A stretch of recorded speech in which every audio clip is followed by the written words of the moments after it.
आपन को Instagram account आउ का फोन रे लॉगिन अछि हेले आपन जानना से चैटिंग भी करि पारुची, रील भी अपलोड करि पारुची, स्टोरी अपलोड करि पारुची, सब किछि से करि पारुची।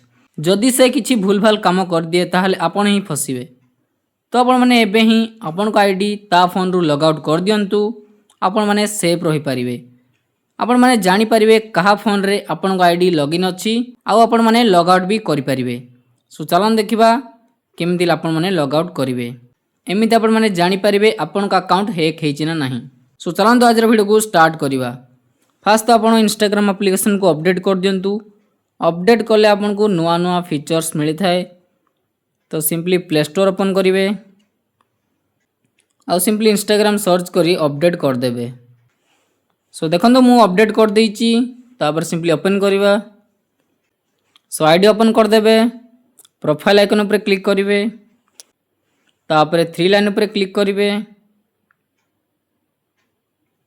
तापर अकाउंट सेंटर, तापर टिके तळ को स्क्रॉल करिवे, एडे पासवर्ड एंड सिक्योरिटी ऊपर क्लिक करिवे। तापर देखंतु गोटे ऑप्शन अछि where you are logged in, यार ऊपर सिंपली क्लिक कर देबे। तापर इंस्टाग्राम अकाउंट को चूज करिवे। तापर देखंतु एटा देखंतु Oppo A53 एटा मो मोबाइल आ तळे देखंतु लॉगिन्स ऑन अदर डिवाइस। देखंतु Vivo V60 ए फोन रे मो आईडी लॉगिन अछि। देखंतु किए जणे मो आईडी को सेडे लॉगिन करछि ता फोन रे। सो देखंतु से लॉगिन करछि, तो हमें लॉग आउट कर दवा। तो आपण माने सिंपली सिलेक्ट डिवाइस ऊपर क्लिक करिवे, डिवाइस को सिलेक्ट करी लॉग आउट कर देबे। एडी सिंपली लॉग आउट कर देबे। तो आपन को आईडी ता फोन रु लॉग आउट हे जिवो। से आपन को आईडी आउ यूज करि पारिबोनी। देखंतु को फोन रे भी आईडी लॉगिन नाही, खाली मो फोन रे लॉगिन अछि।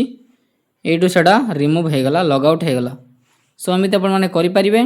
एमिति आपन माने चेक करि पारिबे आपन को आईडी आउ का फोन रे लॉगिन अछि ना नाही, कि आपन को आईडी को हैक करछि ना नाही, आपन माने एमिति जानि पारिबे। सो जदि आपन को वीडियो टी भल लागिछि ताले वीडियो को लाइक करंतु आ हम चैनल को सब्सक्राइब कर दियंतु और इंस्टाग्राम पेज को भी फॉलो कर दियंतु। Thanks for watching friends.